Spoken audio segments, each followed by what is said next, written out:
आजकल लोग प्रश्न करते हैं, हाउ कम द्रौपदी ने 5 लोगों से शादी कर ली?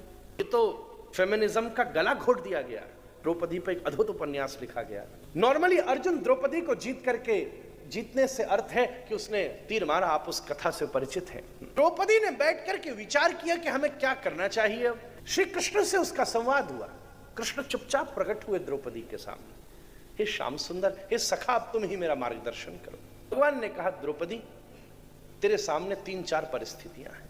पहली परिस्थिति, अर्जुन से ही विवाह करती है तो तुझे और अर्जुन को स्वतंत्र रहना पड़ेगा।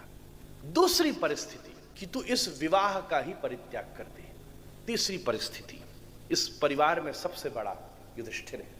अगर तूने कहा कि मैं एक ही भाई से विवाह करूंगी तो धर्म की नीति यह कहती है कि सबसे पहले फिर सबसे बड़े पुत्र का ही अधिकार बनता है। पर मैं एक बात कहूं, अगर तूने युधिष्ठिर से विवाह किया तो इन चारों भाइयों को राज्य छोड़कर वन में संन्यास लेकर रहना पड़ेगा। अब वो किसी और से विवाह नहीं कर सकते। पर उसमें पता है क्या है, दुर्योधन के लिए बहुत आसान होगा इन्हें पराजित करके पूरी आर्यावर्त के सिंहासन पर बैठकर इस पूरे राष्ट्र का शोषण करना।